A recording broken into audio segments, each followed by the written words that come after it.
반갑습니다. 네, 여러분들 이제 이번에는요, 모의고사, 전국 모의고사 제2회 관계법규 강의를 해설 강의인데요, 시작하도록 하겠습니다.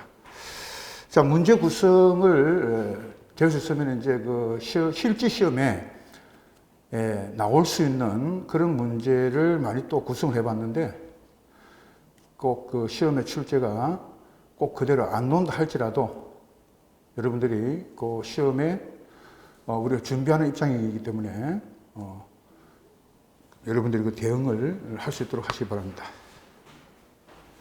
예상 점수는 제가 생각하는 예상 점수는 50점에서 55점, 그 정도만 되면은 이게 이제 한 번만에 끝나는 게 아니라 모의고사가 이제 한 번 끝나고 다음에 3회, 4회 이렇게 계속 하잖아요. 그렇게 되면 이제 그 자기 점수에서 플러스 20점 정도를 더해주면은 그 점수가 실질적으로 자기 점수다 이렇게 보시면 됩니다. 자, 1번부터 보시는데, 주택법령에 규정된 설명으로 옳은 것은 돼 있죠. 1번에 주택이란 세대의 세대원이 장기간 독립된 주거 생활을 영위할 수 있는 구조로 된 건축물의 전부 또는 일부를 말하며 부속 토지는 제외한다 되어 있죠. 그래서 1번은 우리가 이제 관계법규고요. 지금 이제 모의고사 제2회 해설 강의입니다. 자, 우리가 이제 1번 같은 경우는 옳은 것을 물어봤는데 부속 토지를 포함을 합니다. 그 다음 2번 같은 경우는 오피스텔은 준주택이다. 그래서 준주택이 우리가 봤을 때 주택이 아니죠. 주택이 아니기 때문에 준주택은 오다가 노기를 낀다. 오피스텔, 자중생활시설, 노인복지주택, 기숙사죠.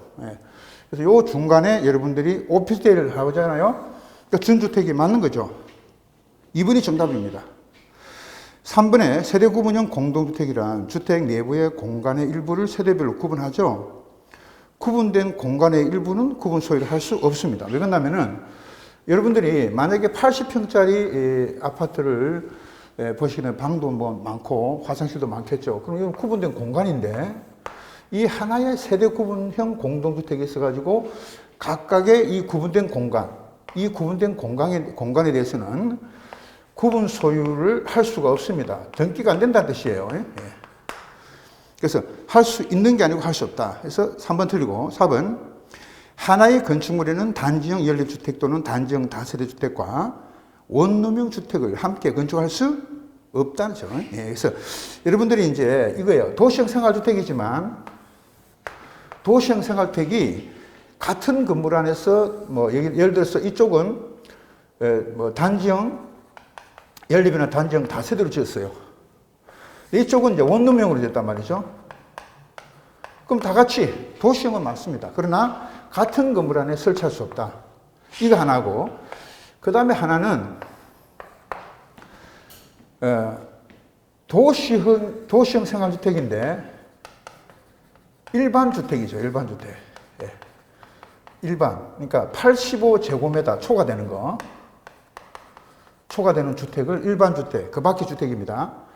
그러면 그 밖의 주택과 도시형 생활주택을 같은 건물 안에 설치할 수 없다. 그죠?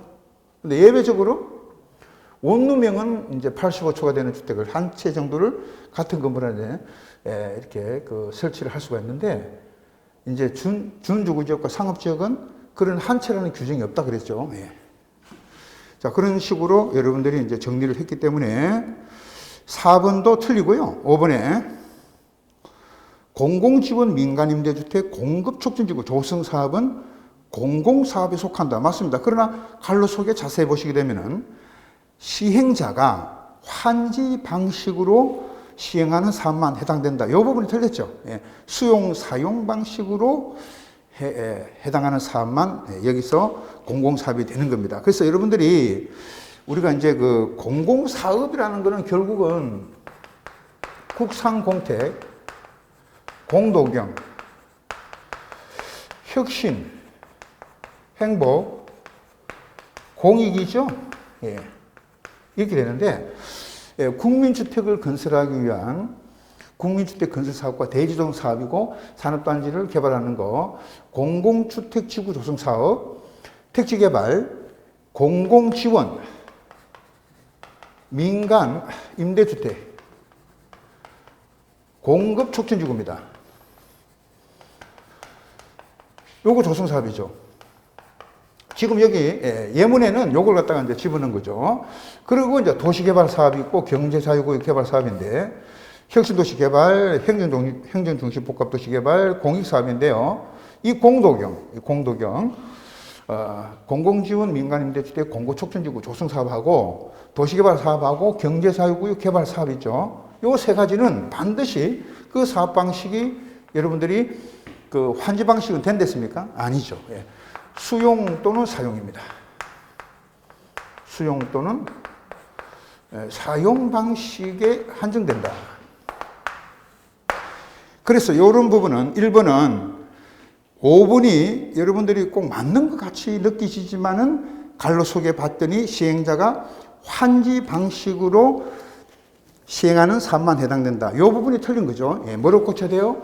수용 또는 사용 방식으로 시행하는 사업만 해당된다. 이렇게 맞죠. 그래서 결국은 1번의 정답은 2번밖에 없다는 겁니다. 자, 2번 넘어갑니다. 리모델링인데 틀린 것은이죠. 리모델링이라는 거는 결국은 이제 우리가 공동주택을 여기는 정축이나 대수선인데 대수선은 경과년도가 10년 이상이고 우리가 정축은 15년 이상인데 시도소리가 15년 이상 20년 미만 정할 때는 그 기간이 경과돼야 된다. 예, 이렇게 말씀드린 바가 있습니다. 2번을 보실까요?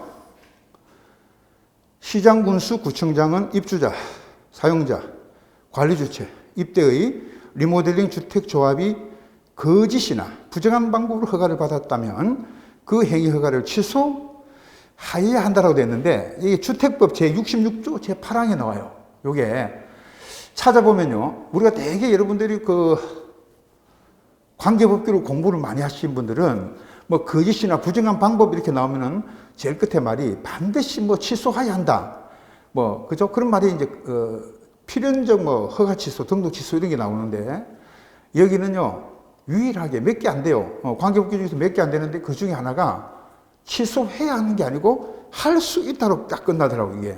그래서 제가 찾아보니까 이런 부분에 이제 비교가 되잖아요. 다른 거는 거짓이나 부정한 방법으로 했을 때는 반드시 해제를 해야 된다. 이렇게 이제 필연적이었던 해제 사유가 되는데, 취소 사유가 되는데, 이런 경우는 할 수 있다로 끝나야 되는 거예요. 그래서 이런 거는 잘 봤다 못 봤다 하지 마시고 2번의 정답은 결국 2번인데 뭐가 틀리냐? 2번의 정답은 2번인데 뭐가 틀렸다고요? 제일 끝에 말이 틀렸다는 거예요. 행위 허가를 취소 할 수 있다 끝납니다. 그래서 제가 이제 그렇게 문제를 내니까 선생님 이런 것도 시험에 나옵니까? 그렇습니다. 시험이라는 거는 이제 상대평가이기 때문에 뭐 이런 부분이 이제 시험에 나오지 않겠냐 저는 예측을 해보는 거죠. 그다음에 3번 같은 경우는 이제 리모델링은 결국 기존 세대수의 정축인데요. 만약에 15% 세대수는 15% 이상이고 면적은 이제 주거전용 면적의 30%인데 85 미만은 40%까지 정축이 이루어진다. 그리고 5번 보시게 되면 기존 건축물의 층수가 14층 같은 데는 수직 정축형은 2개층까지밖에 안 되죠. 15층 이상은 3개층까지가 가능하다. 5번도 맞죠? 예. 그래서 2번의 정답은 2번. 여기 2번이고요. 3번 넘어갑니다. 틀린 것은 1번은 전체 세대수가 600이죠. 600 같으면 분할 시행이 됩니다. 공구가 나눠져서. 그럼 하나의 공구는 300세대 이상이 돼야 되고, 그죠? 공구의 경계벽은 6m 이상의 경계가 있어야 된다. 그리고 이제 2번 같은 경우는 사업계획 승인을 안 받는 거죠. 사업계획 승인을 안 받는 거는 상업인데 유통상업은 이제 건물을 지을 수 없기 때문에 제외되는 거고요. 상업적이나 준주거지역안에서 300세대 미만의 주택과 주택이 아닌 건물로 동일 건물을 짓는다고 하면은 이런 거는 이제 주택이 차지하고 있는 연면적의 비율이 전체 면적이 90% 미만이다. 이런 경우에 한해서 사업계획 승인을 안 받습니다. 정확하게 맞는 거예요. 이번 지문은. 그리고 3번 같은 경우는 이제 사업계획 승인을 국토교통부 장관한테 받는 게 있었잖아요. 예. 국토교통부 장관한테 사업계획 승인을 받는 게 있었는데, 예를 들어서 사업 주체가 국가이거나 또는 주택공사이거나 이럴 때는 이제 반드시 사업계획 승인을 국토교통부 장관한테 받아야 되는 거고, 또 이제 우리가 이 3번 포기처럼 위탁관리부동산 투자회사 같은 경우는 공공주택 건설 사업을 시행한다. 이 위탁관리부동산 투자회사가 공공주택 건설 사업을 시행한다. 이럴 때는 국토교통부 장관한테 사업계획 승인을 받아야 됩니다. 예. 정확하게 맞는 거죠. 4번. 사업 주체가 사업계획 승인을 받은 경우에 승인 받고 5년 안에 착수를 안 한다. 착수라는 표현이 공사 시작이라고 표현이 됩니다. 그러면 공사 시작을 하지 않으면 승인을 취소할 수 있다. 정확하죠? 네, 5번. 사업계획 승인을 받은 사업주체는 그 해당 건설 대지 중에서 사용할 수 있는 권한을 확보하지 못한 대지 소유자에게 그 대지를 공시지가가 아니고 시가로 매도 청구한다는 거죠. 그래서 이제 이 3번은 5번 예문에 끝에 보면은 매도 청구라는 게 나오잖아요. 그럼 결국 매도 청구라는 거는 이제 사용 권한을 확보한 적어도 80% 이상입니다. 사용 권한을 확보한 사람이 확보하지 못한 사람에 대해서 팔아라 이렇게 매도 청구를 한다는 거예요. 그럼 토지 소유자가 이제 이 매도 청구에 대해서 적어도 3개월 이상의 협의를 하게 돼 있어요. 근데 이 매도 청구할 때에 그때 가격은 시가다 이거 말이죠. 사용 권한을 확보한 사람이 확보하지 못한 사람에 대해서 매도 청구를 하게 되는데 그때는 시가 기준이죠. 그래서 첫 번째가 매도 청구라는 거는 파세요 이렇게 해가지고 적어도 3개월 이상을 협의한다는 거예요. 시가로서 협의를 합니다. 파세요. 근데 상대방이 안 팔아요 나올 수 있어요. 왜? 시가가 마음에 안 들거든요. 이거 미래 가격이 반영이 안 됐죠. 그래서 안 팔아요 나올 수 있어요. 그럼 세 번째, 글쎄 그러면 공탁을 하겠습니다. 그죠? 법원에 공탁을. 근데 이때는 이제 감정평가액입니다. 감정평가업자 두 명이서 산술평균한 가격인 감정평가 가격이에요. 감정가격으로 공탁을 하고 그 다음에 이제 사업 시행이 이루어지는 겁니다. 사업 시행. 불도저 가져와 이렇게 되는 거죠. 그래서 여러분들이 그래서 매도 청구는 결국은 이제 이런 그 절차인데 파세요. 매도 청구 사용 권한을 확보한 사람이 확보하지 못한 사람에 대해서 파세요 이렇게 나올 수 있어요. 이럴 때 시가로서 파세요 나온다는 거예요. 근데 상대방이 이게 이제 지주입니다. 땅 주인. 매도 청구한 사람이 시행자가 되거든요. 사업주체, 시행자. 이 시행자를 사업주체라고 합니다. 사업주체. 그래서 사업주체가 땅을 갖고 있는 사람한테 파세요 이렇게 시가로서 주겠다. 상대방은 그 돈 갖고는 우리가 안 팔아요. 그러면 공탁을 걸고서라도 사업을 하겠다. 그런 뜻입니다. 그렇죠? 예. 그래서 여기는 공시시가가 아니고 매도 청구는 시가다. 그죠? 예. 답은 5번이다. 예? 어려운 거 없죠? 4번 주택조합인데 옳은 것은 1번 많은 수의 구성원이죠. 이 많은 수라는 건 20명 이상입니다. 20명 이상. 예, 그러면 이제 이때는 우리가 주택조합은 설립인가를 받도록 돼 있어요. 설립인가. 성인이 아니고요. 예, 인가죠. 설립인가. 1번 틀리고 2번 만약에 주택조합하고 등록사업자가 공동으로 사업을 합니다. 이럴 때 만약에 자기 잘못이다. 이걸 네 글자로 귀책 사유라고 합니다. 귀책 자기 잘못으로 인해 가지고 사업 시행이 불가능하게 된다. 또는 지연이 됐다. 이럴 때는 손해배상 책임을 지는 거죠. 그런데 여기는 손해배상 책임이 없다. 아니에요. 책임을 져야 된다. 2번 틀리고 3번 국민주택을 건설이 아니고 공급이죠. 건설은 무에서 유를 만드는 거지만 공급은 유에서 유입니다. 위에서 분배해 주는 거죠. 공급이란 거는 만드는 거를 다시 이제 분양이나 임대하는 거기 때문에 건설하면 안 돼요. 공급이죠. 그럼 공급을 하기 위해서 직장주택조합을 설립을 하려는 자는 시장군수구 정장한테 신고해야 된다. 그죠? 예, 그럼 건설을 뭐로 바꿔야 돼요? 공급으로 바꿔야 돼요. 공급으로. 예? 그다음에 4번. 지금 우리가 몇 번 하고 있냐면요. 문제 4번에 지문, 예문 4번 하고 있어요. 주택조합은 그 구성원을 위하여 건설하는 주택을 조합원에게 우선 공급이 이루어질 수 있어요. 이거는 결국 주택조합은 조합원을 위해서 주택을 건설하는 거죠.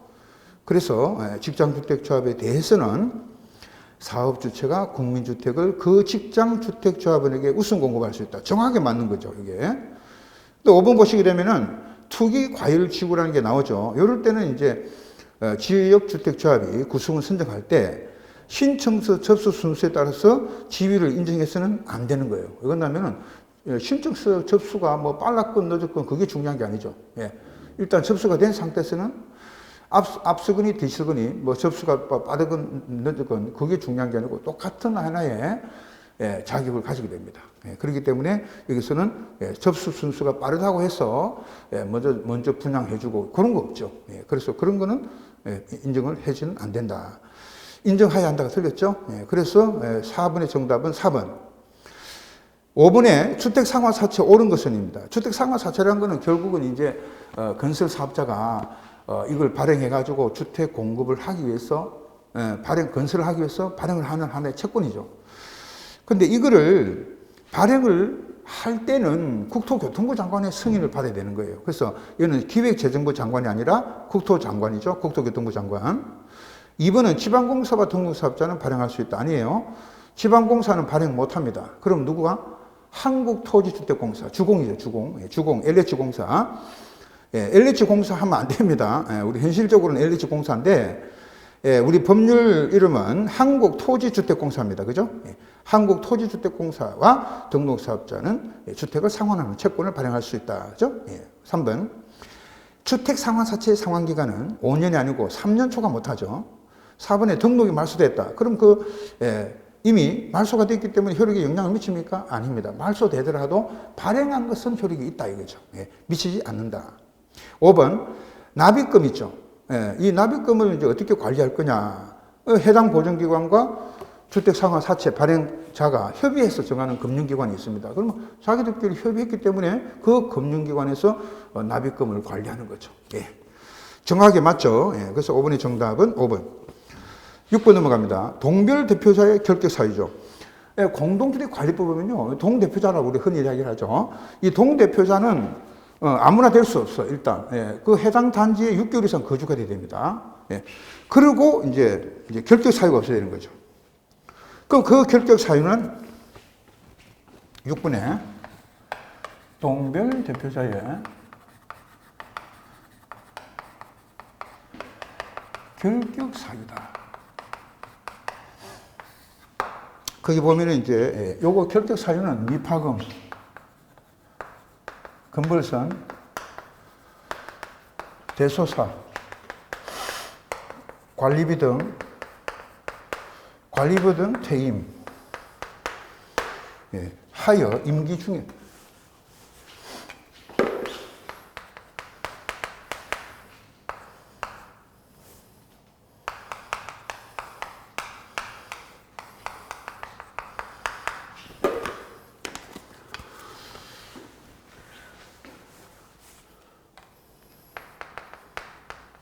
자, 그래서 동별 대표자는 미성년자, 피성년 후견인, 피안정 후견인 안 되고요.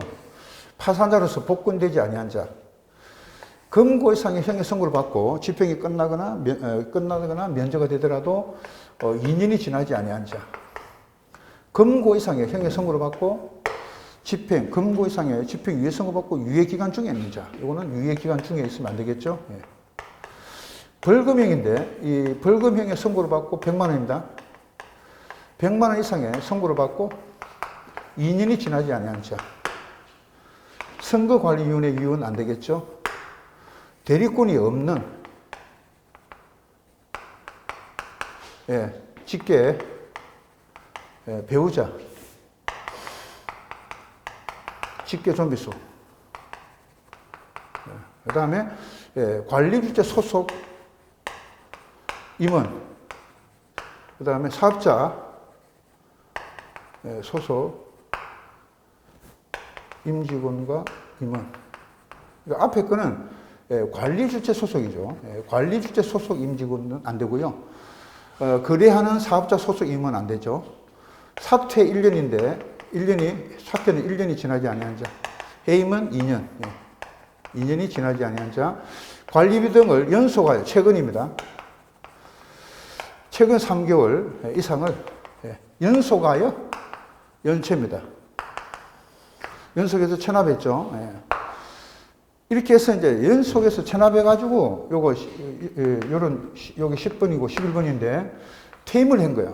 퇴임을 했는데 이 사람이 아직 임기가 남아있죠. 이럴 때도 남아있어도 이 사람은 이미 퇴임을, 이런 사유로 퇴임을 했기 때문에 남아있어도 결격 사유가 됩니다. 그리고 그럼 이 결격 사유 지금 11가지가 나와잖아요. 이 11가지 중에서 어디 갔어? 요거하고 요거 있죠.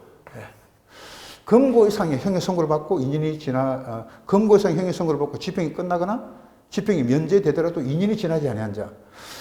그 벌금형의 선고를 받고 100만 이상 선고를 받고 2년이 지나지 아니한 자인데 요거는 6개 법률. 6개 법률만 해당됩니다.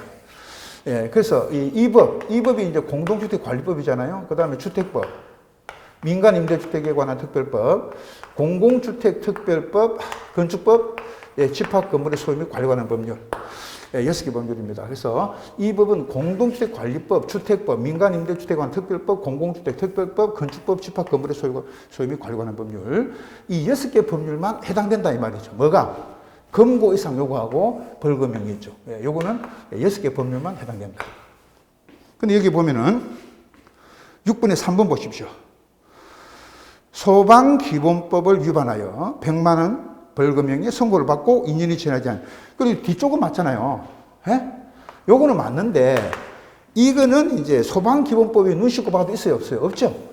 공동주택관리법, 주택법, 민간임대주택에 관한 특별법, 공공주택특별법, 건축법, 집합건물의 소유 및 관리 관한 법률 6개 법률이잖아요. 눈 씻고 봐도 소방기본법이 없어. 그죠? 그러니까 결격 사유가 아니다 이겁니다. 아니다. 되겠습니까? 그럼 나머지는 이제 제가 말씀을 다 드렸기 때문에 넘어가도록 하고. 그럼 6번의 정답은 몇 번? 3번이죠. 소방기본법이라는 게 없다. 6개 법률. 한 번 더 갑니다. 공동주택관리법, 주택법, 민간임대주택에 관한 특별법, 공공주택특별법, 건축법, 집합건물 소유 및 관리 관한 법률. 6개입니다. 7번 넘어갑니다. 전체 입주자 등의 6번의 정답은 3번. 7번 전체 입주 등의 과반수 찬성으로 어기라는 사항을 모두 골라라. 기억은요, 개정안의 제한이잖아요. 제한은 입주자 대표의 과반수로 제한할 수도 있고 또는 뭡니까? 입주자 등의 10분의 1 이상. 그러니까 주민대표회의인 입주자 대표의 과반수로서도 제한할 수 있지만 입주자 등의 10분의 1 이상이 제한할 수도 있는 거죠. 그러니까 기억은 전체 입주도 과반수 찬성으로 어기라는 게 아니고 입대의가 과반수나 또는 입주자 등도 10분의 1 이상이 제한할 수가 있기 때문에 제한이라는 것은 결정을 말하는 거잖아요. 결정. 결정인데 요 결정은, 제한에 대한 결정은 입대의 과반수 또는 입주자 등이 10분의 1 이상 하기 때문에 전체가 아니다 이겁니다. 여기에 과반수 찬성. 모두 골라라 그랬죠. 결정이니까 기억은 입주자 등의 10분의 1 이상. 요게 있기 때문에 10분의 1 이상도 제한할 수 있죠. 그래서 이 부분이 있기 때문에 기억은 정답이 아니고, 니은번 같은 경우는 동별 대표자의 선출에서 관리규약 개정의 확정이죠. 그러니까 기억 같은, 자, 다시 말씀드리면은, 이거 좀 제가 지울까요? 7번에는 제가 물어보는 의도가 전체 입주자 등 주민입니다. 쉽게 말해서. 그러니까 세입자를 포함을 해서 그 주민을 말하는 거예요. 주민들. 세입자를 포함해서 주민들. 입주자와 그 세입자 포함을 해서 입주자 등을이라고 하죠. 그럼 이 주민들이 직접 과반수 찬성을 해서 의결을 할 수 있는 걸 물어본 거예요. 근데 기업은 관리 규약의 개정안을 제안하잖아요. 관리 규약이잖아요. 또 이걸 개정안이잖아요. 제안을 하는 거잖아요. 제안. 그럼 요거는 입대의가 하는 거잖아요. 입대의가 하거나 또는 입주자 등의 10분의 1 이상이 뭡니까? 제안을 할 수가 있는 거죠. 그리고 주민들이 하는 게 아니죠, 이게. 주민들이 하는 게 아니기 때문에 입대의나 입주자 등이 10분의 이상이 제안할 수 있으니까 이거하고는 전혀 거리가 멀죠. 그럼 기업은 아니다 말이죠. 리언은 관리 규약의 개정을 확정시키는 겁니다. 확정. 그 확정은 누가 시키는 거예요? 전체 입주자 등의 과반수 찬성을 하는 거죠. 이거는 전체 입주자 등의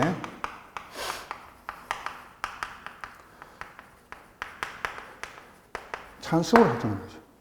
그럼 리언도 맞죠?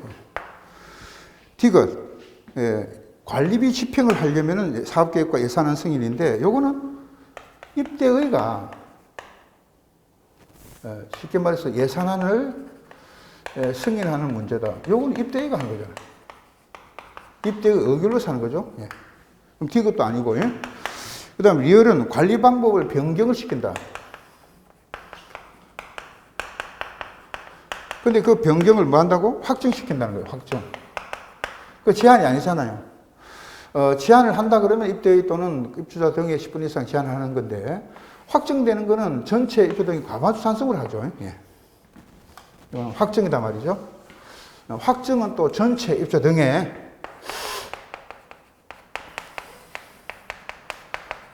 과반수 찬성을 하는 거죠. 그죠? 리얼. 마지막 미음. 리얼부 맞죠? 미음은 공용 부분의 장기 수준 계획에 따라 가지고 공용 부분의 보수 교체 계량이죠. 뭐를?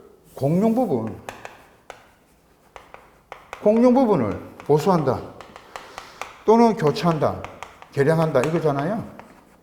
요거는 입주자 대표회의의 의결사항이죠. 의결은 이제 과반수로서 의결하는 거죠. 그죠? 입주자 대표 의결로서 하는 겁니다. 그럼 결국은 이제 입주자 대표 회의를 물어본 게 아니라 전체 입주자 등의 과반수 찬성으로 의결하는 걸 골라라. 다 골라봐라 이거죠. 그러니까 전체 입주자 등의 과반수 찬성 여기 한 나오죠. 또 여기 나오죠. 두 개밖에 없다는 거지. 리언하고 몇 번? 리언. 그래서 기업과 디귿 리언은 아니죠. 이게 이제 박스형의 문제인데 옛날에 출제가 됐던 문제고요. 앞으로도 나올 수 있는 문제다. 시험은 이렇게 나온다. 제가 이런 문제는 굉장히 좋은 문제죠. 8번 넘어가도록 합니다. 그러니까 정답은 2번이고 리얼. 그 다음 8번 관리규약인데 옳지 않은 것은 결국 이제 1번 같은 경우는 관리규약의 준칙을 시도서가 정하는 거고요. 주민들이 그 관리규약을 정하는 겁니다. 또 3번 같은 경우는 집이 승계한 사람도 효력이 있는 거죠. 또 혼합주택의 단지도 뭐 다 관리규약으로 정하는 거고. 5번 보시게 되면은 회장이 관리규약에 재정 개정하거나 입주자 대표가 구성 변경이 되면은 그 신고서를 갖다가 15일 안에 시장군수구청장한테 제출하는 것이 아니라 30일이죠. 30일. 그래서 5번이 정답이고 9번 담보 책임 하자 보수인데 옳은 것. 1번 담보 책임 기간이 경고하여도 두 번째 줄 손해배상 책임이 있다. 아니에요. 하자 담보 책임 기간이 10년이죠. 최장 10년인데 그 10년의 범위 안에서만 하자 담보 책임을 지는 것이고 담보 책임 기간이 경과되면 책임이 없습니다. 그래서 1번 틀리고 2번 하자 보수 청구 받았다면 7일 안에 보수하거나 보수 계획을 통보하는데 틀렸죠? 15일입니다. 7일이 아니고 15일. 3번 만약에 담보 책임 기간이 만료되기 며칠 전까지 30일 전까지 미리 통보를 해줘야 돼요. 한 달 전에. 근데 우리 지문은 며칠로 돼 있어요? 10일이죠? 10일이 아니고 30일로 이렇게 미리 만료 예정일 통보를 해줘야 되고요. 4번. 지방공사인 사업주체는 대통령령으로 정하는 바에 따라서 하자보수 보증금 예치된다. 아닙니다. 하자보수 보증금을 예치를 하지 않는 사람이 누구냐면 국가, 지방자치단체, 한국토지주택공사, 지방공사죠. 이 공공기관은 하자보수 보증금을 예치하지 않습니다. 면제받는 거죠. 면제. 그래서 지방공사도 당연히 하자보수 보증금을 예치할 필요가 없다. 4번 틀리고 5번 의무관리 공동주택 같은 경우는 하자보수 보증금을 사용을 했죠. 며칠 안에? 30일 안에 감독기관인 시군구청장한테 신고해야 됩니다. 정확하게 5번이 맞는 거죠. 자, 9번의 정답은 5번, 10번. 장기 수선 계획인데 여러분들 장기 수선 계획을 수립하는 거는 300세대 이상, 승강기, 중앙집중, 그 다음 지역난방, 주택과 주택이 아닌 용도의 동일 건물이죠. 그럼 여기서는 승강기가 설치됐다. 그럼 당연히 장기 수선 계획을 수립을 하는데 누구한테 제출하죠? 사용검사를 신청할 때에 사업계획 승인권자입니까? 사용검사권자입니까? 사용검사권자죠. 그래서 10번 같은 경우는 여러분들이 잘 보셔야 돼요. 1번에 두 번째 줄. 1번에 두 번째 줄 보면은 사업계획 승인권자 나옵니까? 요게 틀린 거예요. 사용검사권자에게 제출하는 거죠. 사용검사권자. 준공검사권자를 여기서는 이제 사용검사권자라고 부르죠. 사용검사권자에게 제출한다. 이제 우리가 이런 아무것도 아닌데 빨리 읽지 마세요. 빨리 읽게 되면은 자주 보는 문장이라 하더라도 이게 답이 안 보일 수가 있어요. 안 보인다는 거지. 너무 빨리 읽지 말고 이렇게 이제 정독을 해야 된다는 뜻이에요. 그래서 1번이 바로 정답이 됩니다. 2번 같은 경우는 이제 결국 수립하는 사람이 누구예요? 장기 수선 계획을 수립하는 사람은 해당 건축물에 사업 주체, 건축주, 리모델링을 하는 자가 수립하는 거죠. 이럴 때는 건설 비용을 고려해야 됩니다. 그다음 3번은 3년마다 주기가 검토를 하고 조정이 이루어지는 것이고 또 이제 입주자 과반수 동의 받으면 3년이 경과하기 전에도 조정할 수가 있죠. 4번 지문이고 5번은 교육을 갖다가 이제 시도의사가 실시하는 교육을 받게 할 수 있다. 당연합니다. 10번의 정답은 1번. 11번인데 틀린 것은 1번 같은 경우는 이제 임대관리업은 시군구에 등록할 수 있다. 반드시 등록사항은 아니에요. 의무적인 건 아니고 등록할 수 있다. 2번은 구분해야 됩니다. 자기 관련과委託 관련으로 구분하고 그리고 이제 자기 관련 같은 경우는 보증상품에 가입할 의무가 있어요. 4번 등록증을 빌려주면 등록을 말소를 해야 한다. 그죠? 할 수 있다가 아니에요.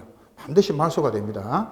그래서 임대사업자가 등록증을 남한테 막 타인한테 여기저기 막 빌려줘가지고 했다 그러면 자기 명의를 빌려주거나 등록증을 빌려주게 되면은 반드시 등록을 취소해야 한다 이렇게 되어 있습니다.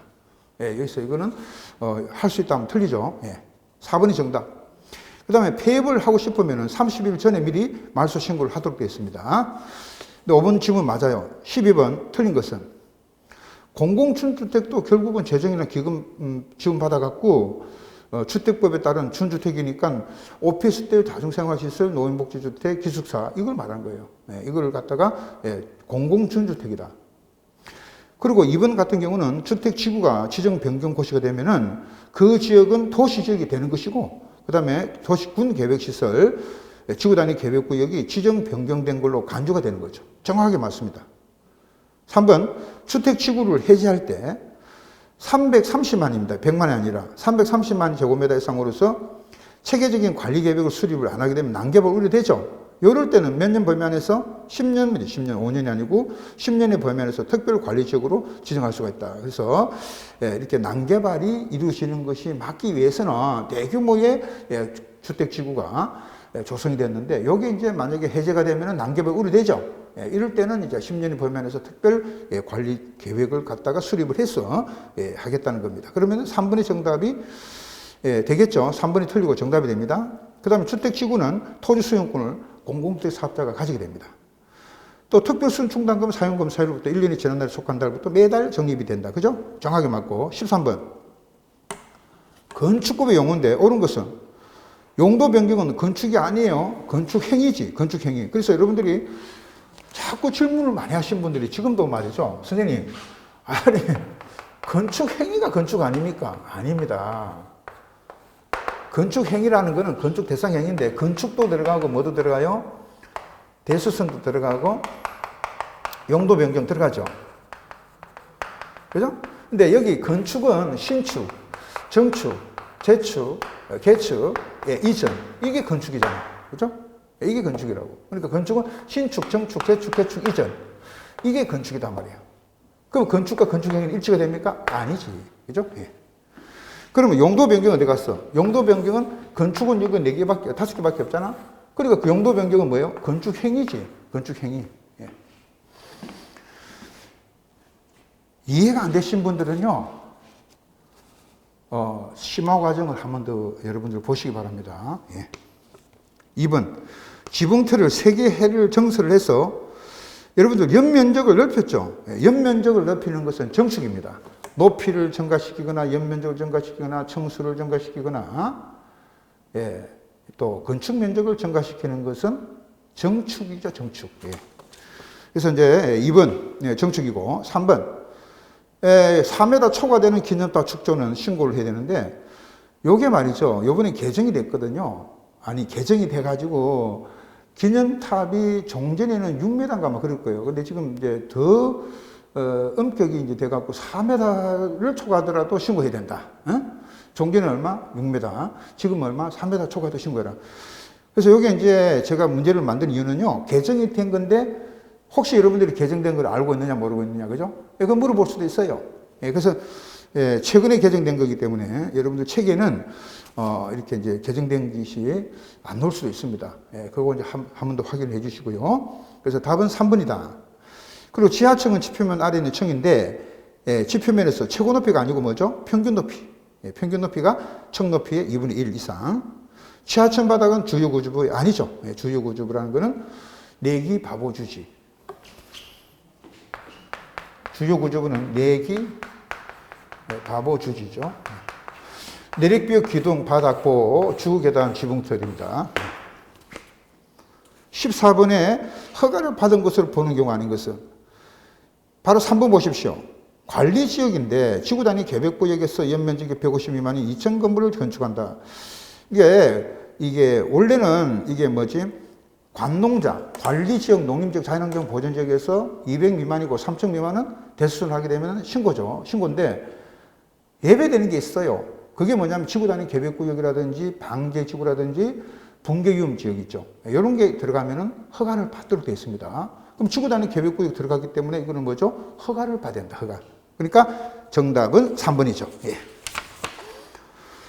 15번에 옳은 것은 농막을 건축할 때는 2m 이상을 도로 접하지 않아야 된다. 1번이 맞아요. 그래서 2m 이상을 도로 접할 의무가 없는 것은 건축물의 출입에 지장이 없다고 인정되는 경우, 주변에 광장이나 유원지, 공원이 있는 경우, 농막을 건축하는 경우 도로가 자동차 전용 도로인 경우죠. 이런 경우는 2m 이상을 대지가 도로에 접할 의무가 없다. 1번이 정확하게 맞아요. 그럼 2번은 수문 조작실은 건축법령 적용이 완화되는 것이 아니고 배제된다. 그래서 여러분들이 건축법에 배제되는 거, 건축법령을 배제시키는 거 있었죠. 예, 문철 고큰 수문 조작실입니다. 문철 고큰 수문 조작실. 건축법을 적용하지 않는 겁니다. 문화재, 철도 관련 시설, 고속도로 통행료 징수 시설, 컨테이너를 이용한 간이 창고, 수문 조작실 몇 개? 5개입니다. 이 5개는 건축법을 적용하지 않습니다.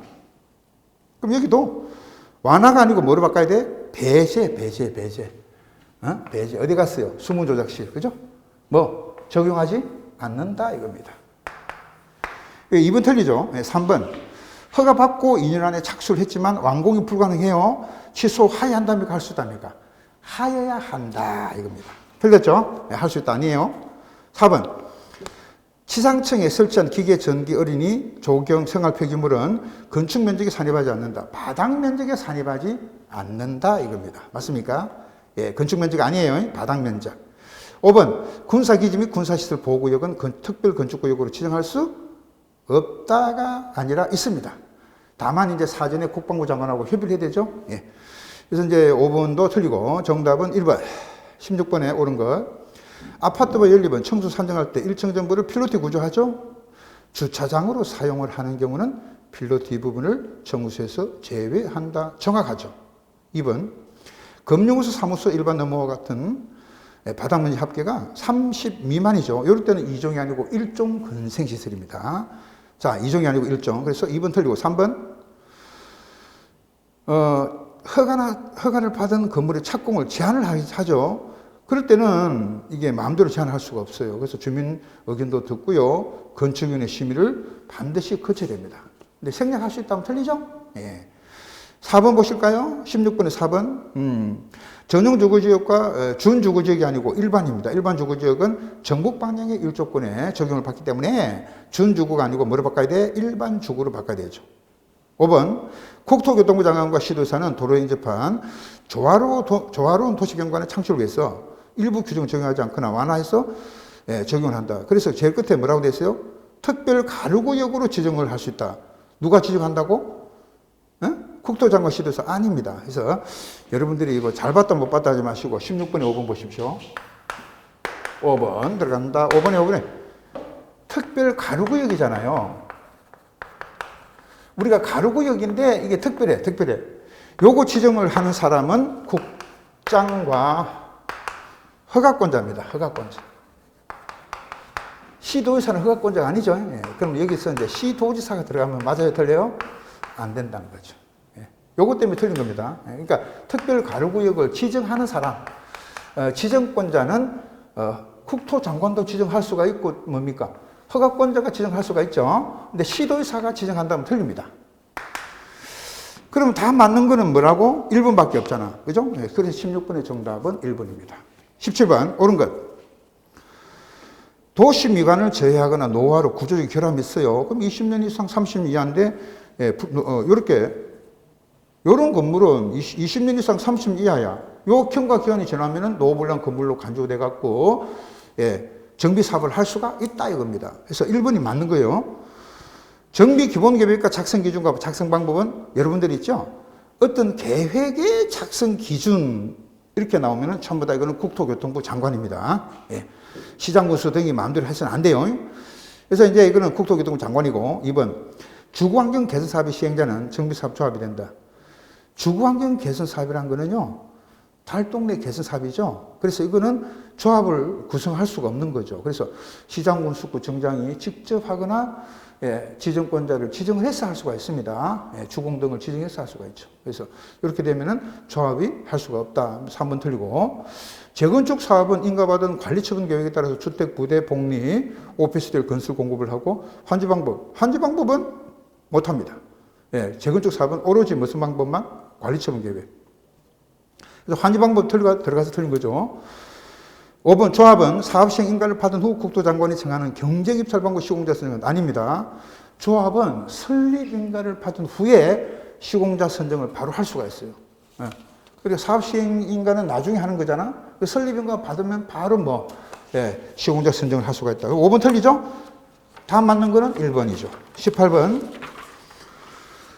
틀린 것은입니다. 그래서 1번 같은 경우는 그 중심지형을 물어본 거예요. 중심지형은 상업이나 공업지역이고 또 2번은 재정비 지정을 해달라고 촉진지구 지정을 해달라고 신청할 수 있는 사람은 하급기관장이 상급기관장한테 신청할 수가 있죠.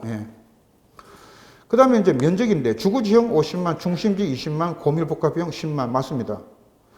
수립권자는 주공이나 지방공사를 총괄사업 관리자로 지정할 수 있다. 정확하게 맞죠.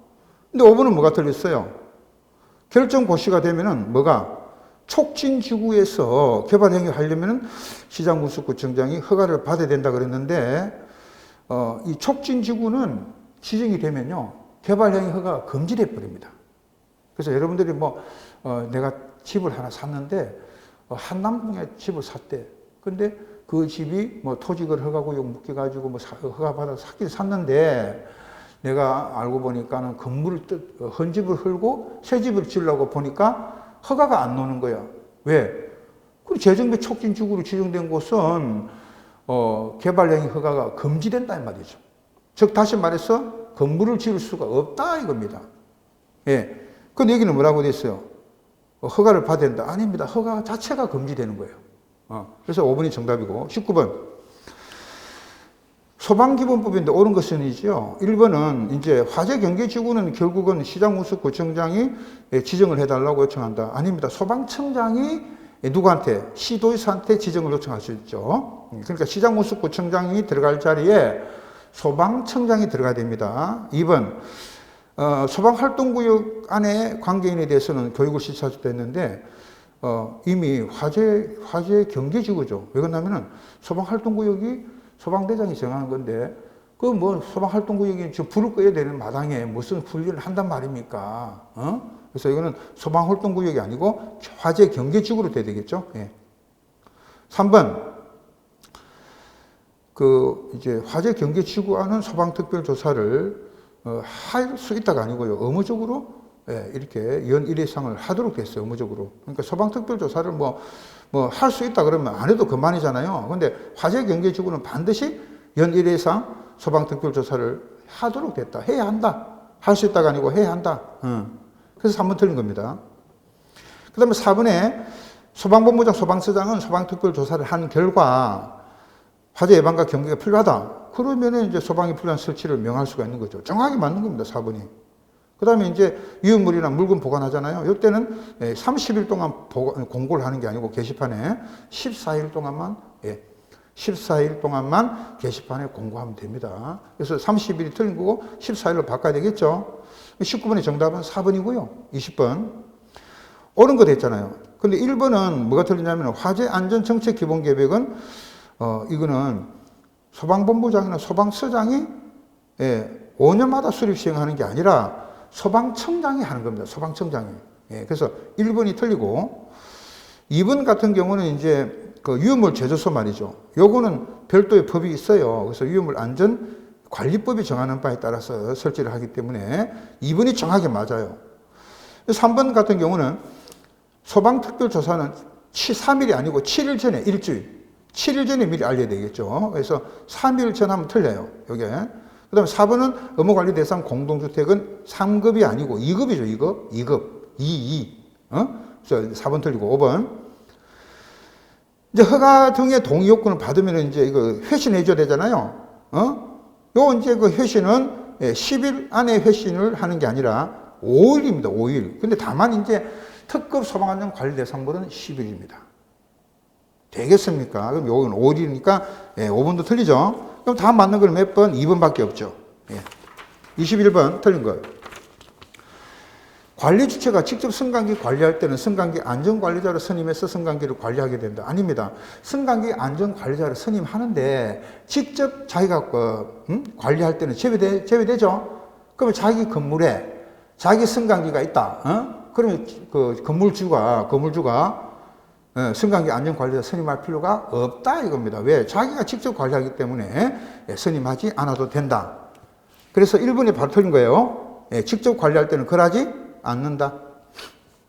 그 다음 2번, 3번, 4번, 5번 이렇게 보시니까 주로 이제 보면 2번 같은 경우는 이제 3개월 안에 안전관리자가 이제 선임했잖아요. 그럼 3개월 안에 이걸 보고를 통보하게 돼 있고 또 2번, 3번도 보세요. 선임했다 그러면 또 3개월 안에 또 교육을 받게 되죠. 3개월 많이 나오죠. 그리고 이제 이게 유지 관리 같은 경우는 사고로 인해서 이제 손해배상이 이제 발생되기 때문에 보험에 이제 가입을 의무적으로 하게 돼 있고 또 유지 관리도 하나의 업이기 때문에 시도사한테 이제 그 등록을 해요. 근데 등록된 사항을 갖다가 변경을 하고 싶다. 그러면 30일 안에 신고하면 되는 거죠. 그리고 이제 그 폐업이나 해업이나 휴업한 거를 다시 재개하더라도 신고를 30일 안에 하면 됩니다. 그래서 5번은 맞는 지문이에요. 22번 옳지 않는 것은 1번 전기사업은 허가를 받고요. 2번 전기신사업은 산자부 장관의 등록 신청이죠. 그리고 3번 같은 경우는 전기사업자와 한국전력거래소 전기 품질을 측정하고 그 결과를 기록 보존해야 됩니다. 4번은 전기 사용자는 직접 전력시장에서 구매 못해요. 그러나 대통령령으로 정하는 규모 3만 킬로볼트 암페어 이상이죠.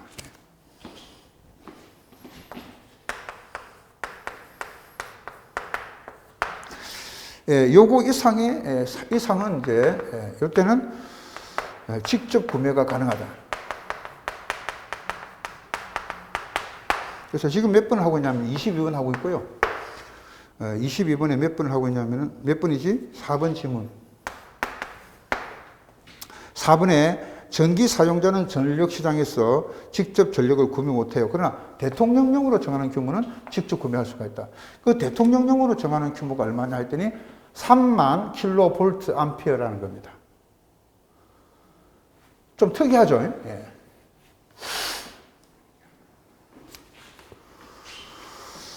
그래서 적어 놓으세요. 3만 킬로볼트 암페어. 예, 이때는 이제 전기 사용자가 직접 구매가 됩니다. 4번 지문이 맞아요. 맞는데 제가 보충 설명을 해드리는 겁니다. 보충 설명을. 예. 5번이 틀렸죠? 전기 사업자가 예, 전력시장 운영규칙을 재정 변경 폐지를 하려는 게 아닌 게 아니고 예, 전력시장 운영규칙은 한국전력거래소가 하는 겁니다. 전력거래소가 하는 겁니다. 예, 한국전력거래소가 전력시장의 운영규칙을 또 제정도 하고 변경도 하고 요걸 갖다가 또 폐지할 수도 있어요. 이럴 때는 이제 자기 마음대로 못해. 그럼 누구 승인 받아야 되죠? 산자부 장관의 승인을 받죠. 23번, 22번의 정답은 5번, 23번. 틀린 것. 공동주택의 전기안전점검은 공동주택관리법 제33조에 있던 안전점검으로 가름한다. 그러면 공동주택관리법에는 그럼 뭐라고 돼 있나고요? 안전점검 가름한다고 그랬는데 반기마다 실시한다 돼 있잖아. 반기마다. 반기마다 6개월마다. 예. 6개월마다 실시한다 이렇게 돼 있어요. 그러니까 뭐 공동주택은 시설물법은 공동주택은 여기 안 다룬 거야. 너네가 그럼 공동주택관리법이 있으니까 거기서 해라 이거지. 예. 1번 맞아요. 1번이 맞다고 지금. 2번. 준공이나 사용승인 이후에 최초의 안전점검이 지정되잖아요. 이때는 반기 1 이상 실시한다. 맞아요. 2번 맞고 3번. 1종과 2종의 전기안전점검은 A, B, C 등급은 반기 1 이상이고 D와 E는 해우동, 해빙기, 우기, 동기열기 각각 한 번씩 하니까 1년에 3회 이상 실시한다. 정확하게 맞는 거고 최초로 실시하는 정밀 안전점검은 시설물의 준공 사용승인 기준으로 3년 이내 실시하는데 건축물은 몇 년 이내? 4년 이내죠. 시설물은 3년 이내, 건축물은 4년 이내입니다. 맞아요? 예, 5번. 그러면 23번에 5번은 관리 주체는 정밀안전진을 실시하는 경우에 이를 직접 수행할 수 없어요. 그 다음에 이제 국토안전관리원이나 유지관리업자. 아닙니다. 유지관리업자가 아니고 안전진단 전문기관. 예. 그래서 지금 23번에 5번 지문을 보시면요. 국토안전관리원 나오잖아요. 그 다음에 유지관리업자 나오죠. 예, 유지관리업자. 요게 들어가면 안 돼. 여기 들어가면 안 되고, 여기 뭐를 바꿔야 돼? 안전진단 전문기관.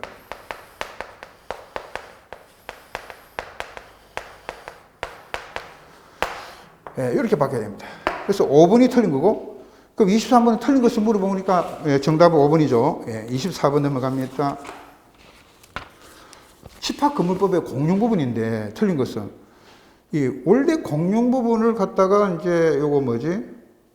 보존한다 그러네? 근데 공용 부분의 관리는 통상의 지표로서 결정을 합니다. 관리는. 통상의 지표로 해라고. 근데 보존만큼은 각 공유자가 각자가 하게 됐단 말이죠. 보존은.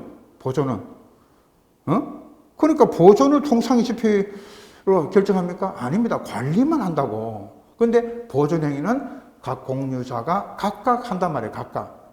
구분 소유자가. 그래서 그 부분이 틀린 거예요. 바로. 1번이 정답이죠. 그리고 공유자는 그가 가지는 전유분을 분리해갖고 공용 부분만 따로 처분할 수가 있어요? 없어요? 안 됩니다. 왜? 일체성. 예. 일체성이기 때문에 분리처분 안 되죠. 맞고, 그 다음에 규약에 달리 정함이 없는 한 지분의 비율에 따라갖고 관리 비용이나 의무를 부담해요. 그러니까 지분이라는 게 뭐예요? 전유분의 면적이잖아? 그 면적이 크면은 내가 의무도 그만큼 큰 거고, 이익도 그만큼 많이 발생이 되는 거지. 그 다음에 4번 공유차의 지분은 전유분 처분한다. 그러니까 202호 팔면은 내가 뭐다 계단이라든지 복도 같이 판 걸로 된단 말이야. 그 뜻이고 변경은 이제 구분 소유자 얼마 3분의 2 의결권 각 3분의 2 이상의 여기에 이제 결의를 해야 됩니다. 작년까지만 해도 공용분의 변경은 4분의 3, 4분의 3이었죠. 여기에 이제 올해가 개정되면서 3분의 2, 3분의 2로 바뀌었습니다. 예. 자, 24번에 다 정답은 1번. 주관식 문제 간단히 보겠습니다. 49번 주관식 문제 49번입니다. 갈로 속에 주택법에 알맞은 용어를 답안지에 쓰시오. 땡땡 주택이란 저에너지 건물 조성 기술, 결국 에너지 사용량을 절감도 하고 이산화탄소 배출량을 절감시키는 주택이 뭐예요? 에너지 전략형 친환경 주택이 됩니다. 이렇게 살짝 좀 지우고 되겠죠? 네.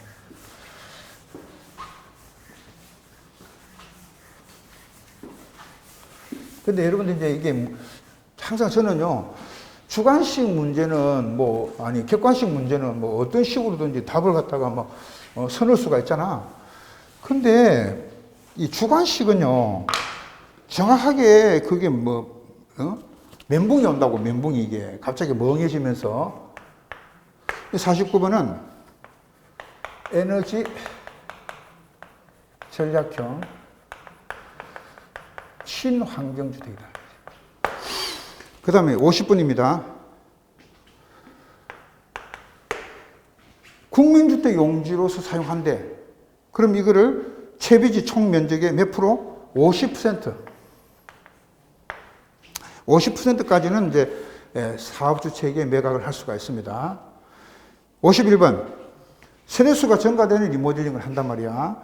이럴 때는 일단 이제 옛날에 세대수가 200세대인데 15%를 증가시켜 주니까 230이 됐잖아요. 그럼 30이 그만큼 세대수 증가되어 있었단 말이야. 세대수가 증가되는 리모델링이에요. 그러면 권리 변동이 생기는 거지. 200세대는 그 동네 살고 있는 주민들이고 30세대는 일반 분양을 받겠죠. 예? 그러니까 30세대 부분이 권리가 변동이 생기는 거잖아. 예, 그러니까 권리 변동 계획이 들어가는 거죠. 무슨 계획이다? 권리 변동 계획이죠. 실질적으로 우리가 이게 기출문제 나온 거죠. 52번. 동별 대표자는요, 중임 제한을 받아요. 그래서 그 단지 안에 임기 2년입니다. 그리고 한 번만 중임되죠? 그럼 4년밖에 못 해요. 근데 네 동네도 할 사람이 없는 거예요, 이제. 바쁘다 보니까. 그러면 이제 이렇게 중임 제한 있는 사람도 옛날에 아저씨 몇 년 해먹었어요? 4년 했습니다. 임기 끝나서 이제 중임 제한 걸려가지고 이 아저씨는 이제 동별 대표자 못 되는 거야. 그러나 아무도 그 선거구 안에는 동별 대표자로 나설 사람이 없다 이겁니다. 그러면 두 분의 선출 공고에도 불구하고 이런 동대표자로 나오는 후보가 없다 하면은 4년 해먹은 사람도 중임 제한을 받은 사람도 동대표로 뽑을 수 있도록 하자. 또 사용자, 임차인도 동대표로 될 수가 있다 이겁니다. 이제는. 예.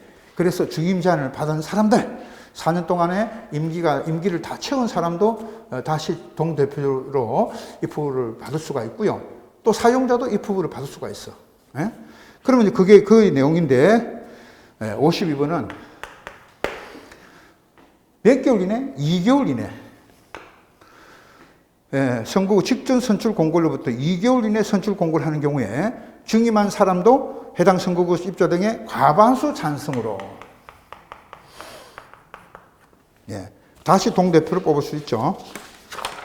53번입니다. 이제 입주 예정자가 과반이 입주가 되죠. 그럼 입주될 때까지는 사업주체가 직접 관리를 해야 됩니다. 그러면 관리계약 체결한다 이 말이에요. 사업주체가 하는 겁니다. 건설회사에, 건설회사. 어떤 분은 이제 사업주체라고 해라 했더니 제가 강의할 때 늘 건설회사 하니까 건설회사 이렇게 쓰신 분이 있는데 안 됩니다. 법률 용어는 정확하지 않으면 틀리죠. 그리고 이제 그 관리 계획에 따라서 뭐를 예치해야 된다고? 관리비 예치금이죠.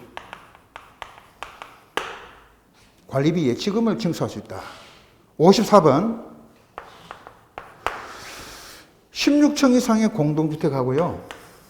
그 다음에 사용 연수, 세대수, 안전등급, 층수 등을 고려하여 대통령령으로 정하는 15층 이하의 공동주택에 대해서는 대통령령으로 정하는 자 누구예요? 책안주유. 책임기술자, 그 다음에 안전진단 전문기관, 주택관리소 등으로서 안전점검 교육을 받은 자, 유지관리업자. 요 사람이 이제 그 안전점검을 실시를 하죠. 그래서 15층 이하의 일정한 주택. 그래서 16층하고 15층, 15 이렇게 들어갑니다. 그 다음에 55번 같은 경우는 요거는 이제 설명을 하기 위해서 말씀드린 거고, 55번은 공공지원 민간임대주택 공급촉진지구 지정고시 됐죠. 그럼 그 지역은 도시지역과 지구단위 계획구역으로 결정고시로 간주하겠다. 지구단위 계획구역. 그리고 이제 이렇게 지정이 되면 몇 년 이내? 2년 이내에 지구계획을 승인 신청하지 않으면 해제할 수가 있습니다. 56번입니다. 재정과 기금 지원 받아갖고 최저소득, 저소득층, 젊은층, 장애인, 육국가 유공자, 사회취약계층 등의 주거안정을 목적으로 공급하는 공공임대주택을 통합 공공임대주택이라고 합니다. 통합 공공임대주택입니다. 57번 초고층 건물이죠. 초고층 건물은 층수가 50층 이상이거나 높이가 200m 이상이죠. 이런 거는 이제 피난 안전을 위해서 중간층에 설치한 대피 공간인 피난 안전구역입니다. 57번인데요. 피난 안전구역 들어가고. 그럼 피난 안전구역은 몇 개 층마다? 30개 층마다 한 개소 이상을 설치하게 되어 있습니다. 그렇죠? 58번. 다음에 하나 되는 건축물을 건축할 때는 사용승인 받는 즉시 내진 능력 공개하죠. 그래서 여러분들 58번 같은 경우는요. 내진 능력이 들어가는데 이 내진 능력을 즉시 공개하게 되어 있잖아요. 근데 이게 구조 안전 확인 대상 건물하고 똑같습니다. 구조 안전 확인 대상 건물이나 이 건물을 내진 능력 공개하고 똑같죠. 일치가 됩니다. 자, 그래서 내진 능력을 사용 승인 받는 즉시 공개를 해야 되고요. 다만 구조 안전 확인 대상 건축물이 아니거나 내진 능력 산정이 곤란한 건축물로서 대통령령으로 정하는 건축물은 공개하지 아니한다 이겁니다. 그래서 공통적으로 들어가는 경우는 내진 능력. 59번 초고층 건축물 등 대통령령으로 정하는 주요 건축물에 대해서 허가를 하기 전에 미리 뭡니까? 안전영향평가를 하죠. 그러면 어느 기관의 안전영향평가를 의뢰하게 되느냐? 말 그대로 59번은 안전영향평가. 평가 기관 하나 집어넣으면 돼요. 왜?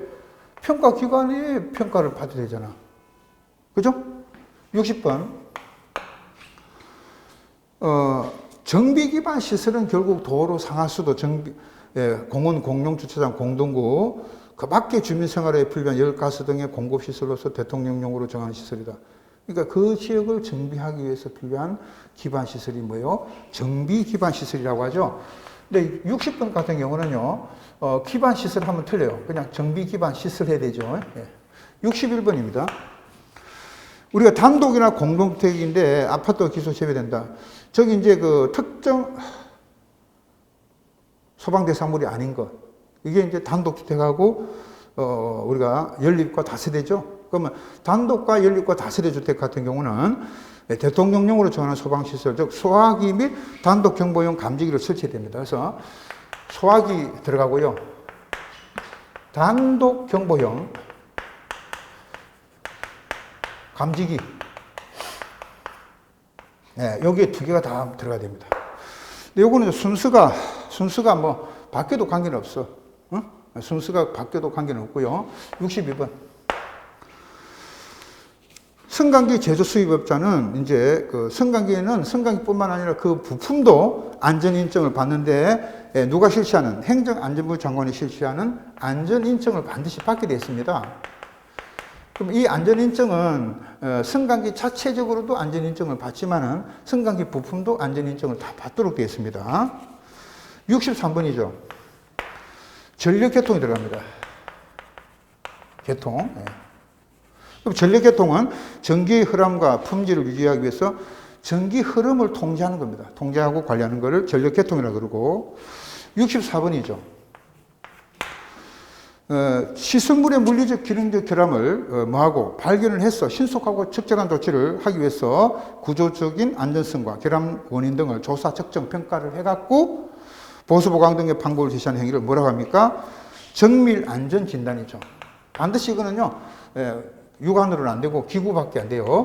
정밀 안전 진단입니다. 여기 또 점검하면 틀려요. 안전 진단과 점검이 완전히 틀리죠, 여러분들. 그래서 이때는 정밀 안전 진단이 해야 되고, 만약에 점검하면 틀린다는 겁니다. 예.